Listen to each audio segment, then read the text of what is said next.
Assalamu alaikum, you're watching Views and News and I'm Faisal Rehman live from our Islamabad studios. Today we'll be talking about a very important issue that has been going on for quite some time now.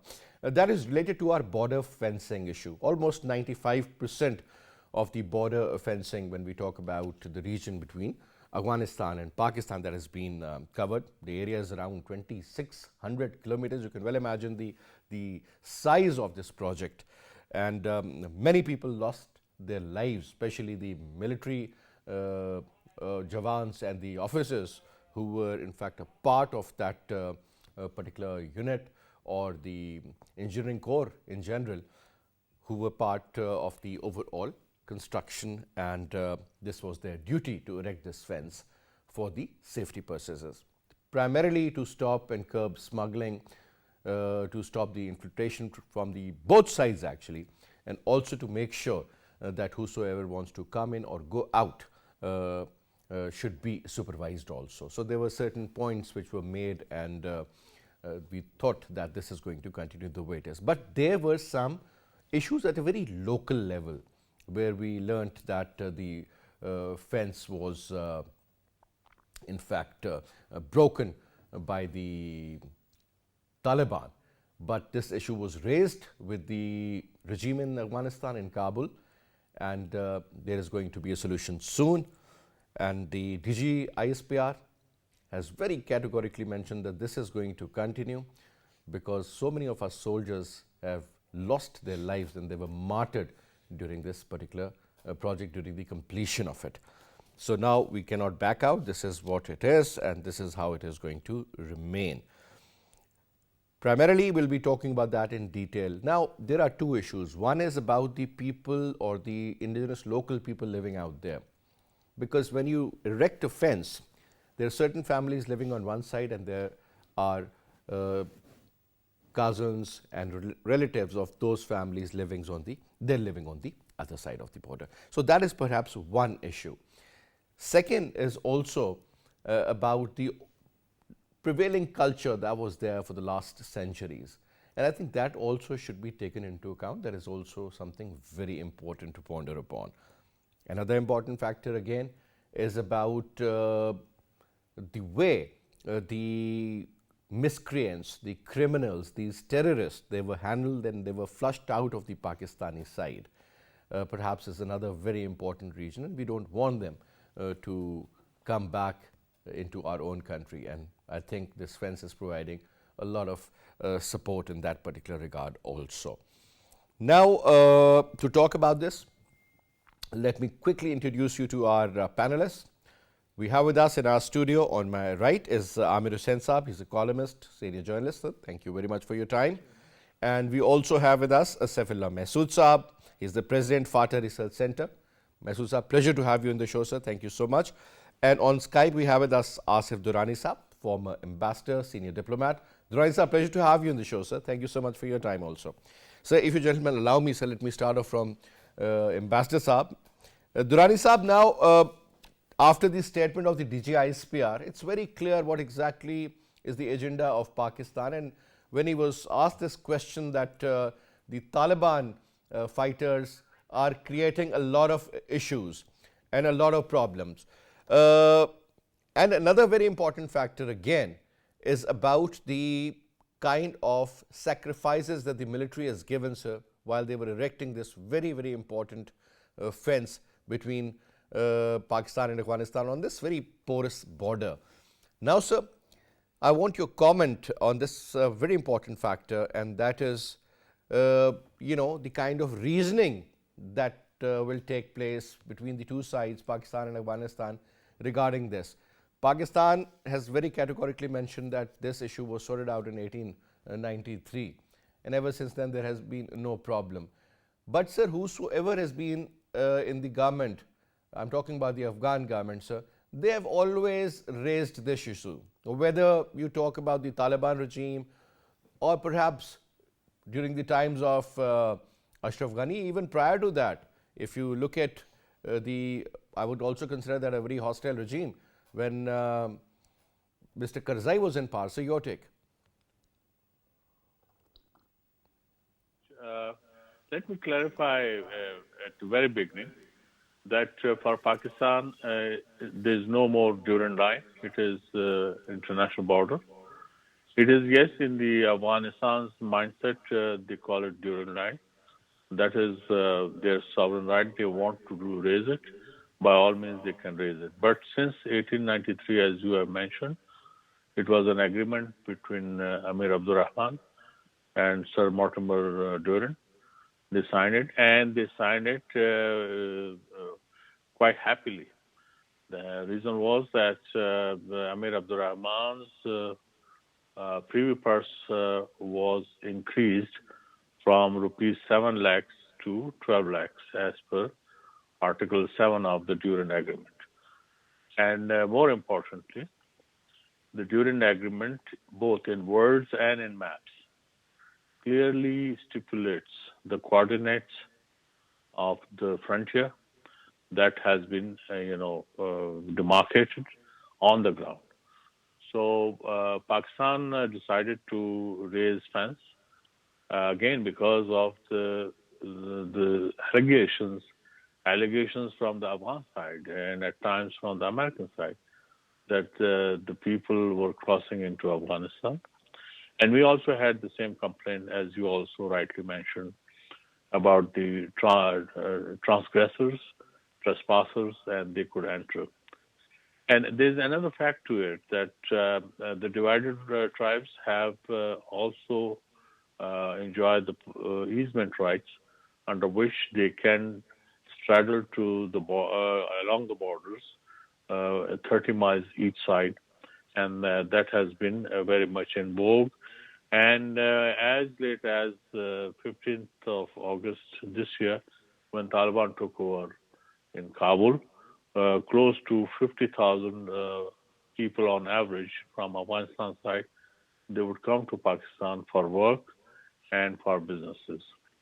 So here we have to be, as far as Pakistan is concerned, very clear. We don't have to. In fact, Pakistan has never raised the issue of Durand Line. And I can also tell you that not even Afghan governments, they would only respond to questions or they would only respond to some historical discussion when they would indulge in. So they would talk about it that none of the Afghan governments is competent to decide about the Durand Line turning into international borders because they think it can only be resolved through a grand jirga or a loy jirga. So those were the internal discussions in Afghanistan, and wherever there is some intellectual discussion, or for that matter, whenever you find there are certain think tanks, they raise it. In the present circumstances that today you are holding this program, it was in the social media when the clips came and then they talked about that some portions of the fence were being pulled down, allegedly by the Taliban. We don't know yet because if you look at the Afghan government statement, it is quite mature.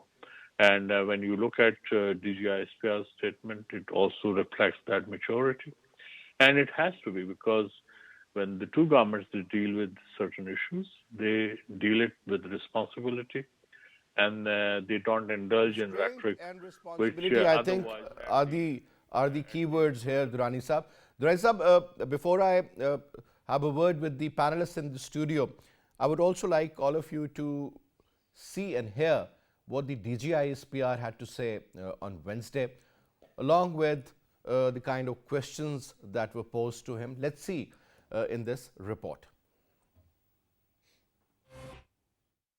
Pakistan, despite playing a role of sensible immediate neighbor of Afghanistan while exhausting all the possible diplomatic and political options so that the war-shattered country can pull up and tread on the pathway of the prosperity, is still facing a dilemma of making all the segments of the political realm of Afghanistan to equally respect the sovereignty of the Durand Line between Afghanistan and Pakistan. This situation was aggravated when reportedly certain Taliban soldiers disrupted the erecting of the security fence by the Pakistan military along the border between the two countries. This situation was also acknowledged by Foreign Minister Shah Mahmood Qureshi, though he assured that Islamabad has taken up the issue of Pak-Afghan border fencing with the Taliban government in Kabul and the issue will be resolved diplomatically. DG ISPR Major General Babir Iftikhar yesterday in a press conference asserted that fencing of the Pakistan-Afghan border would continue as planned as the blood of martyred soldiers was involved in erecting this fence. According to the DG ISPR, border fencing was being done to protect the people on the both sides and to regulate the security and trade at the border crossing. He assured that the purpose of this fencing is not to divide people but to protect them. Now coming to you, Amir Sahab, now the idea is to protect people, and this is absolutely correct, because when you talk about attacks on our checkpoints or even on the civilians, forget about the army convoys or their military establishment, but what I'm saying is that perhaps this was the safest way, despite the fact that Pakistan had to spend a lot of money and at the same time a lot of physical hard work was also required. But I think hats off to the military, they did it, and they did it in style and took time. But if you look at the last year or so, a lot of things have been pretty much under control, especially the terrorist activities, which in fact start from the other side of the border. Now, since we're talking about the border management issue, sir, don't you think this is a responsibility which should be equally divided? Earlier, if you remember, the Americans always used to say that there is a lot of infiltration taking place, so finally we did it. But there was nobody on the other side of the border to look after that particular area or manage that. No, your take on that part, sir. Well, I think absolutely, yeah, has to be a reciprocal, arrangement for, because it is, as Durrani Sahab rightly mentioned, it is an international border. It's the border of two nation states, and the colonial term Durand Line has gone because we are two sovereign states living together. And I think the most important thing for the security and safety, because we have seen instability in Afghanistan for a longer period of time, and what Americans have done is, they've created mess and they have just gone out. Now Taliban are there, so I think there has to be a rule of engagement that Pakistan is trying to ensure that in its backyard there is no instability, there is peace and there is harmony. And I think as a nation state, it is the responsibility and it is the right of Pakistan to fence its border. And you have rightly mentioned that we have 1,200 checkposts along the border. From Afghanistan side, there are only 377 security checkposts, which means that in every 7 to 8 kilometers, there is only one checkpost, which is very difficult to manage. In a situation where we see that even in Afghanistan also this extremism and the terrorism is a challenge, and for us it is also a challenge. So we have to join hands to ensure that the terrorists do not operate across the border. And Pakistan, since has been the most obviously we have seen number of casualties, we have been the victims of terrorism. So what military has done is of course a remarkable job to ensure that our borders are secure and there is no infiltration coming from the other side of the border. And this reciprocity will only come when there is a stable government in Afghanistan. You see, that's why Pakistan is always trying to ensure that there is a stability in Afghanistan, a stable and a better government is in place, where because we know that for Pakistan it is very important to have a stable government with whom we can negotiate, we can talk with, and we can resolve these border issues. Mm-hmm. So I think this is the right time to reconsider, reflect on those important issues where Pakistan... Do you believe, Amir Sahab, that somebody is pushing them, persuading them, or perhaps trying to blackmail the Taliban regime also to go after certain individuals or certain institutions of Pakistan? And Absolutely. I mean, if this incident took place, DG ISPR very categorically mentioned that this was at a very local level, and you just mentioned that there are 1,200 checkpoints. Yeah. If something happens even on 12 for that matter, that is not even 1%. Yeah, that's true. So majority of the area is clear and things are very much fine. Absolutely. Now coming to you, Mahsud Sahab, another important point, and that is about the number of people that come from Afghanistan for work purposes, and people also go from Pakistan to Afghanistan. Then there are families living on both sides of the border, another very important aspect. But in particular, sir, this has never been an issue before. People used to travel very freely. Do you think because certain restrictions, perhaps because of COVID or otherwise, they've been put in place. So the result is this. Well, perhaps because of COVID also, but besides COVID, the security aspect of it cannot be ruled out, That is perhaps what is at the back of Pakistan's effort to build this fence along the border with Afghanistan. And also, Pakistan as a sovereign state, as gentleman here mentioned, has every right to demonstrate tangibly its writ on our side of the border. The tribal areas that we formerly called them, we've already incorporated them into the main body politic of Pakistan, and we now call them the newly merged districts. So the state has to take its its rule of law apparatus and the rest of the departments, to that state to demonstrate its writ. So it's Pakistan's right. For the people, better border management, as the good gentleman here mentioned, more cooperation between the two states, that is vital, because only because tribes live on both sides of the border. Correct. It's not just Pakistan's concern. The tribe on the other side of the border are Afghanistan's concern. So these tribes, do they feel threatened economically? Economically, of course, they do. As the ambassador mentioned, 50,000 people were kind of crossing over into Pakistan on a daily basis from the Afghan side, and this is only on the Chaman border side. The rest of the border too is very porous in that nature. But people have to realize that this is for their security, one, and secondly, when there is cooperation between the two states, a proper border management mechanism will be put in place where the same easement rights that the ambassador mentioned, they can be better formulated, perhaps revised in the light of the current situation in the border region, and so that the people on both sides can still be given that facility through border passing cards, whereby they are properly documented on both sides of the border, so that it's our right, and given the security situation, it's imperative on our government that it some sort of a document should be with keep record of the people that cross over into Pakistan. It same goes for Afghanistan. Afghanistan also has problems, with ISK currently. It's a major problem for them, and we know that there is a lot of Salafi, militant support base here in Pakistan as well that can potentially cross over into Afghanistan. So it's better for both. I think that the issue that has arisen currently, it is basically a storm in a teacup. This is an issue that has already done and dusted. And Sir, as our foreign minister also said that this has been, in fact, this issue was there, but it has been blown out of proportion. It is being blown out of proportion. If you see the video, carefully, you will realize that the Taliban that are,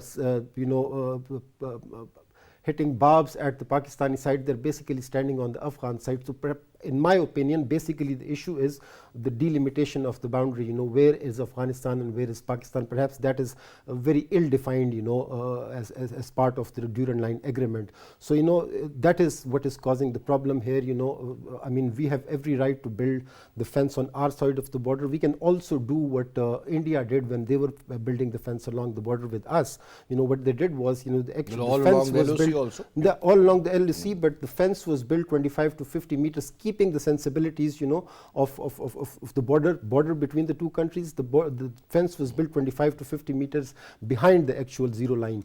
So we can perhaps do the same. Then we can, there is it is very encouraging that the Afghan defense minister, he actually came out with a statement today whereby he prohibited anyone sharing videos like these. He said that that is only the right of the Ministry of Defense of the Afghan government, to share these videos. But you can't stop that everybody is carrying a mobile phone, and but everybody loves to. I know we live in the age of citizen journalists and perhaps now citizen combatants also, because these videos were actually shot by Taliban fighters themselves. And there is, I mean, given this issue, this has remained a political issue since 1893. It was never a popular issue, a popular decision with the Afghan people as such. They've always it's very difficult for any Afghan government, no matter how friendly it is to our country, to actually take that decision finally and declare this as an international boundary. As the ambassador said, when these suggestions. Why is that? So is that decision not very popular in Afghanistan? It is not. It is not. It is seen as a political, as a historical injustice in Afghanistan traditionally. So that is always at the back of anyone that is ruling in Kabul. No matter how friendly that regime is to Pakistan. So keeping all of this, I guess this not necessarily the Pashtun element. Not just the Pashtun element. This is like this is an Afghan thing. This is not just a Pashtun thing. this issue with the Durand Line. And also, you have to realize the situation of the Taliban in Afghanistan presently, because they really aren't coming up to the expectation of the people. If there were, I mean, they had support base and have support base in Afghanistan, but they're not But really, this issue should because of most the likely economic be sanctions. the because last of one the- on their yeah, list. I mean, yeah, since yeah. they are facing so many other but problems. when issues like these arise, what happens is that nationalism is a refuge for the governments that are not doing well. I mean, this diverts the the very attention. important Yeah, this factors, this agreed. diverts the attention Agreed. of the people from the main issues. That they are facing. They are economically sanctioned. They are not being recognized by the world. So all of this is playing on their minds, There was and a perhaps story that they're not Afghanistan most perhaps likely is going as to declare enthusiastic emergency now. about quelling this issue of the Durand Line that is arising there, as perhaps we expect them to. All right. Now coming to you, Durrani sahab, another very, very important factor is about the words chosen by the DG ISPR, General Iftikhar. He said that martyrs' blood went into Pak-Afghan border fencing. Do you think this statement was kind of a message for the Afghanistan in general and for the regime in particular, sir? What was the context that he used these words? But it is on the Pakistan side of the border. The action has been taken, and if Afghan side had any problems, this work is on for the past almost 5 to 6 years. And Ashraf Ghani government was very much there. They were in the knowledge. It was being done. Yes, at some places there have been certain incidents, but those were resolved either at the local level or between the two capitals. And there's also a history of Durand Line. I call it international border, but just for this discussion's sake, I'm using the word Durand Line. Since 1947, that this became a political slogan. Before that, I stand corrected. There was no objection from any of the Afghan government, right from Amir Abdul Rehman till Zahir Shah. But it was only after 1947 when the entry of Pakistan's entry into the United Nations came. There was initial objection by the Afghan delegate, but he also then retracted after 10 days, and then he supported Pakistan's entry into the United Nations subsequently. And another thing which I must clarify to Mahsud Sahab, that the Durand Agreement describes all the coordinates on the ground, right from the top north down to the Iranian border, all the coordinates. And the maps are very much clear. So not even an inch or an inch can be, you can say you change, because it is all mathematics, it's all geometry. So that is very much clear, and that needs to be reread again as far as the Durand Agreement is concerned. So this is what needs to be kept in mind. Secondly, and which is more important, that from the Pakistani side, I think our people also, perhaps because of lack of knowledge, they also call it Durand Line. This is not. This is international border, and there's a need that our people should correct their briefs when they discuss about these issues, especially those educated people who have who are dealing with Afghanistan and issues like that. Like we talk about line of control. Earlier it was line of actual control. Then it turned out earlier it was ceasefire line between India and Pakistan. Then after the Shimla agreement, it it was changed to line of control. So these are terminologies which have a specific political purpose, and that's why they are coined and that's why they are used. And those terminologies are agreed to by the parties. And another important aspect would be that any agreement which has taken place between Pakistan and Afghanistan does not mention Durand Line. It is about the international boundaries. They do talk about that. And the third important and the Afghan aspect government is a signatory to that, Ambassador Saab? Sorry? Is the Afghan government also a signatory of that document? I'm talking of the bilateral agreements which take place between Pakistan and Afghanistan. So whatever agreements are they talk about, whether it was the border markets, whether it is Afghan-Pakistan Transit Trade Agreement or before that. So any agreement, or for instance, the air agreement between the two sides. This is very important. We should be very clear about that. And I also wanted to invite your attention to the United Nations map. And United Nations recognizes this so-called Durand Line as international border. And internationally, it is a recognized border. So I cannot help much if my Afghan brothers and sisters, perhaps, if they entertain those misgivings about the Durand Line. And mind you, when it was Amir Abdul Rehman, he was a sovereign king. Subsequently, those kings who had to deal with the British, they were all sovereign monarchs. So whatever they signed, that was there. If we sitting in 21st century, we want to talk about today's democracy and human rights and other rights and political rights, then I think we have to then rewrite our brief. Otherwise, if you want to go back to the history, then in 1747 Afghanistan did not exist. And if you want to go back, and then why to talk about this Durand Line or Khattak things, we can go up to Delhi, we can go up to Somnath. So where would you draw the line? Now, one last quick comment from you, Durrani Sahib, and that is about the Afghan-Iranian border. That is also a porous border, sir. I mean, is that issue also been sorted out, or? It is not a porous border between. Sorry, I couldn't hear. I could only hear that you said Afghan-Iranian border is a porous border. Is that so? I mean, because a lot of smuggling is taking place. I'm also talking about human trafficking, and so much is going on. So every other week or so, there's some sort of a clash. But now things have really cooled down. What about that particular area, sir? Well, that is not because of the fencing. That is not because of the fencing, but it is because of the organized crime. Now smuggling, narcotic smuggling, human smuggling, these are the crimes which fall in the category of organized crimes.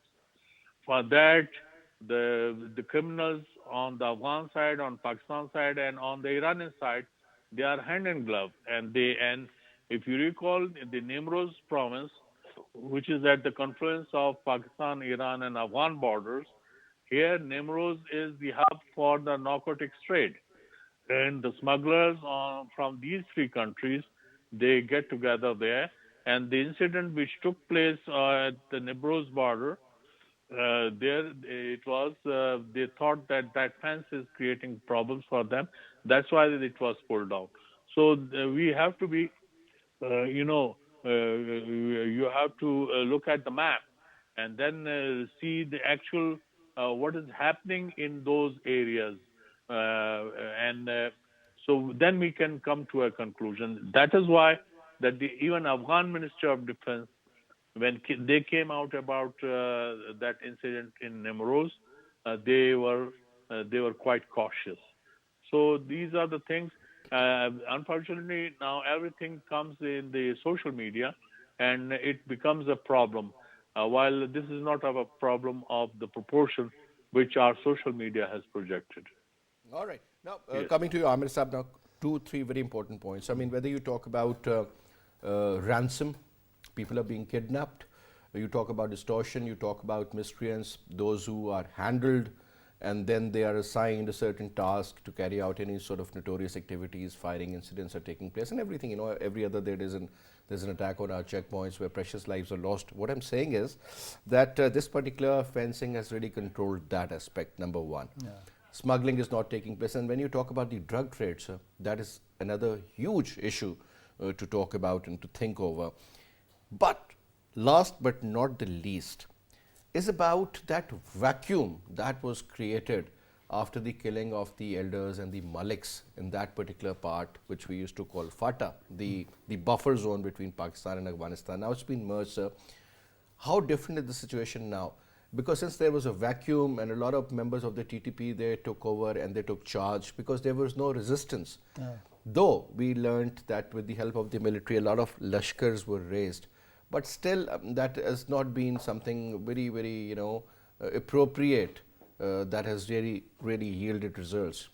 Yeah, you're right, absolutely. You see, there's a huge informal economy operating on the borders, and it is a global issue. I mean, internationally, if you look at the border trade, it happens. The smuggling takes place, and there are many human trafficking even takes place, and there are different organized crime groups who can operate across the borders. But what is the responsibility of a state is to ensure that the strict regulations are in place and the borders are supervised properly. Pakistan in the FATA region, which was before its merger with the KPK, it has a certain autonomy within it has a Jirga system. There was alternate dispute resolution system as well, and they took onus of border safeguard as well. I mean, though there's a porous border, but they were the fact was that they understood the fact that it is they are the doing on the part of the Pakistan. So there was a strategic linkage that was going on for a long period of time. With the onset of Taliban coming of this new TTP and all those factors, they had two major concerns. One was, of course, to establish their political right through terror, through violence and all that, and secondly to hold on the economy across the border, and they were engaged in both areas. So a strong and regulated border was not in their favor. So that's why it took a lot of it took a lot of turns in last 2-3 decades. We have seen that the border trade has increased over the period. The criminals started to come and go. But I think now when Pakistan government has decided to fence it, it is legitimate way of doing. Anyway, it's legitimate claim to make. And now we also understand the fact that anywhere in the world, if you look at the American-Mexican border, it's a porous border again. And many Mexicans enter into United States and they go out. So a superpower cannot control all that. I mean, this is we should not expect too much from the border regulation, but we at least say that we know that we can supervise, we can regulate, and we have certain control over in particular the terrorist groups when they operate. Smuggling is a global issue. I mean, it can take, but the terrorism across the border is. But the smuggling has been a part of culture here for centuries, actually. Because the nation state, Westphalian nation state, is a new phenomenon. There are strong cultural ties. It happens everywhere in the world. The modern nation state has cut across many cultures, many ethnic groups.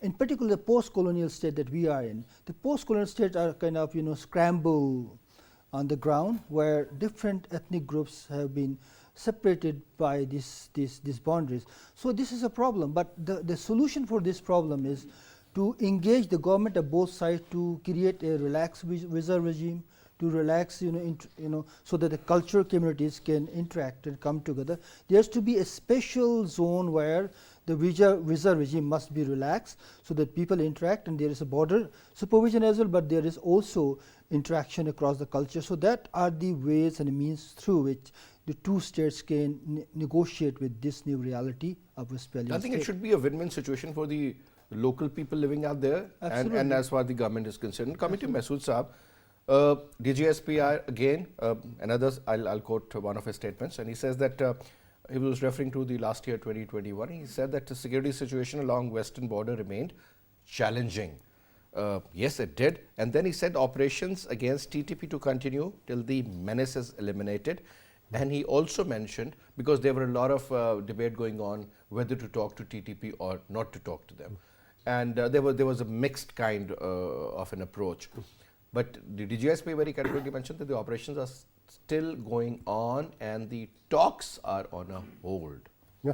Let's talk about that. Well, see, so since the 1 month ceasefire that was agreed upon between the two sides, since that came to an end and the Taliban declared the resumption of their attacks against the Pakistanis, and they did. We can see attacks rising against our forces So in many North soldiers lost their Waziristan, lives South during the Waziristan, operations also. and also in Bajawad Agency, all across the tribal area, wherever they have the capacity, they are mounting attacks against the Pakistani forces, and the Pakistani forces are responding accordingly. Then we hear That of means that the TTP members who are in fact who have declared war against the Pakistan military, Yeah. perhaps these are not in the control of the Taliban of the Afghan side, sir. Well, Afghanistan Taliban have their own considerations. Their hands are already, as we say, full. I mean, of course, under the Doha Agreement, they have a responsibility to not let the TTP use Afghan soil against Pakistan. But then it's a matter of capacity. Or also, it's I mean, TTP and the Afghan Taliban, they have fought shoulder to shoulder for decades, so there is that relationship. Then, the ideological bonding between the two is there for all to see. So it's not an easy decision for them, I mean, recently we heard that perhaps, some operations were conducted against the TTP by certain sections of the Taliban in Afghanistan, but then, there was a lot of resentment among the ranks of the Afghan Taliban. It was seen as a betrayal of the Pakistani Taliban that have traditionally helped them for such a long time, and hosted them in their territory also for decades, So it's not going to be easy for the Afghan Taliban.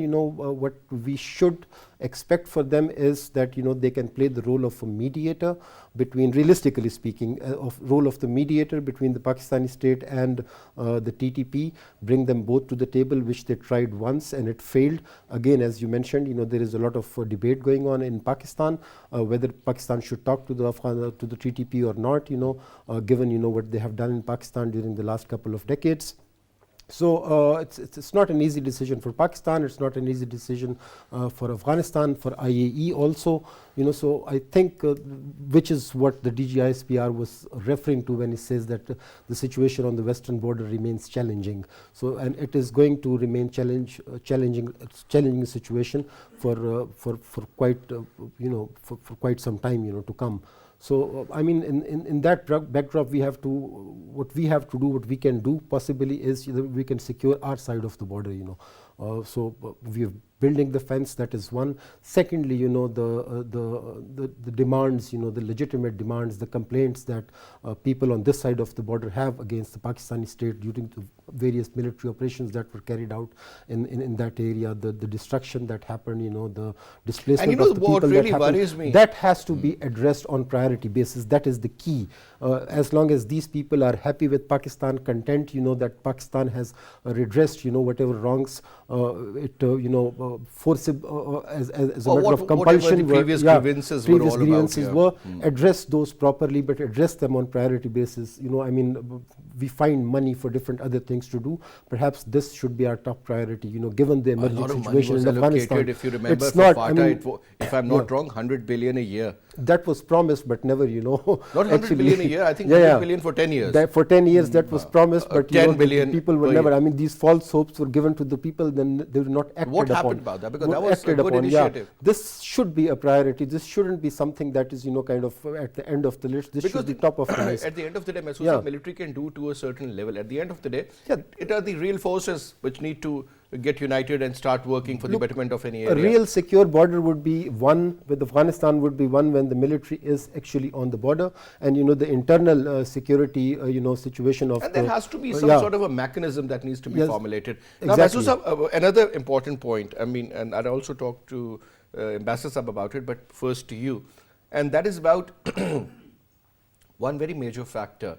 When you talk about the Taliban, we always knew that they have a certain mindset and they do not have any design beyond the borders of Afghanistan. They just want that the foreign forces should vacate their country, should leave, or they will fight back. And they fought back, and eventually the Americans, they left.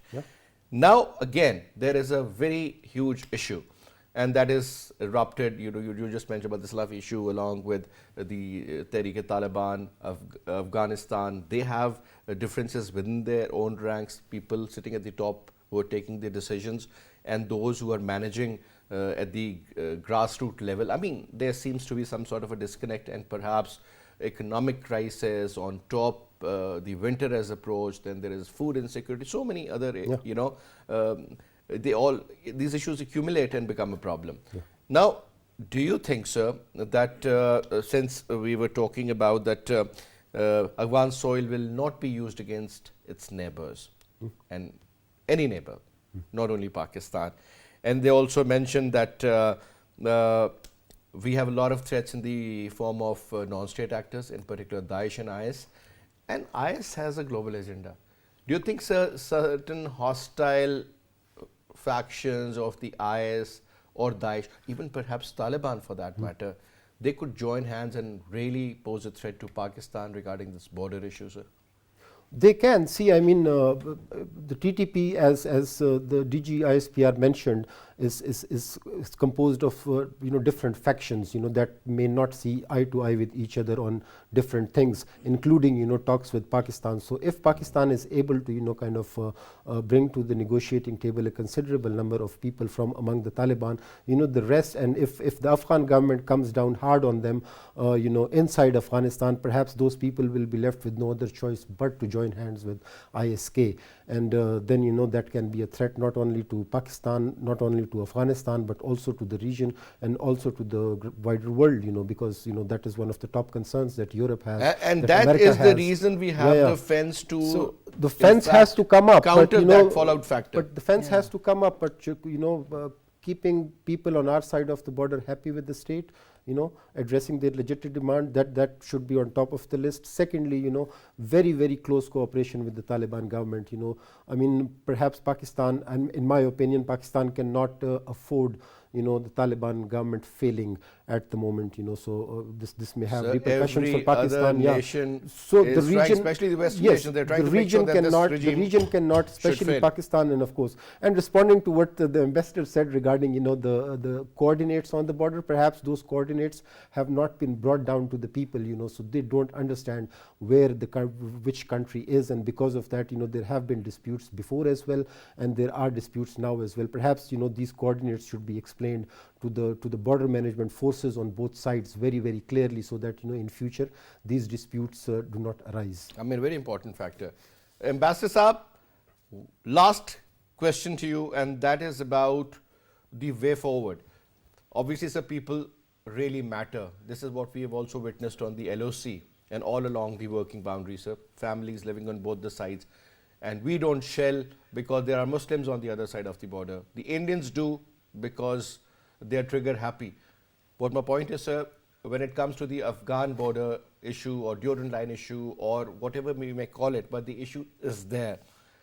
What should be the way forward, sir? Because after the merger of FATA with KP, things have changed. But I think the government or all those institutions who were supposed to, really make sure that the trickle-down factor should be there, and people at the very, very grassroots level should get some sort of benefit, sir. Your take. Faisal, border points are quite clearly demarcated, and there are right now 18 entry and exit points, and those are likely to be increased to 24 as far as my information goes. And these entry-exit points are actually meant for those divided tribes, because in some places those tribes, their stretch is bigger than some other tribes. So therefore, these entry and exit 18 points are made because of the number of tribes which are along the borders. And it is not meant, this fence is not meant to stop the flow of the people. That flow has continued. You may recall that it's now 5 to 6 years that fencing project was initiated, and almost 3 years ago, 50% of the work had been done. And in those areas, it was done where already there was a flow of traffic. So it is meant to monitor the border. Secondly, don't leave it as a porous border. And thirdly, to regulate the traffic in a manner that you should be in the know of the things, that who is coming, who is going. It was also essential from the security point of view. and which was done, and we should be continued. And more than that, it was a fencing which was done on the Pakistani side of the border, and then there's a need for our people that they should go through the Durand Agreement once again.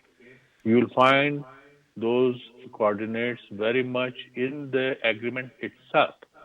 It's Article 2, 3, 4, 5, 6 are about those coordinates, that from which angle this line would pass, from which angle this line would traverse in Chitral down to up till Shorawak area in Balochistan.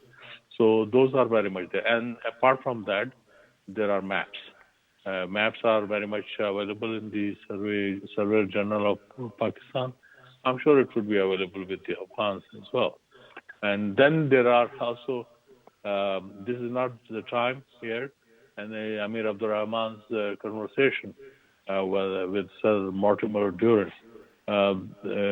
So those conversations are very much available in the archive. All right. Yes, so our researchers can go into that as well. And then above all, Pakistan is a successor state. So under 1893 agreement, Pakistan became the custodian of the borders which were left by the British. Yes. All right. Thank you so much, Asif Durrani Saab, for your time, sir. Thank you so much, Hussain Saab. Thank you so much, Mahsud Saab, for your time as well. And that's all we have for this hour and for this week. I'll see you on Monday at 8:05 p.m. Till then, you take good care. Have a great weekend. Khuda Hafiz.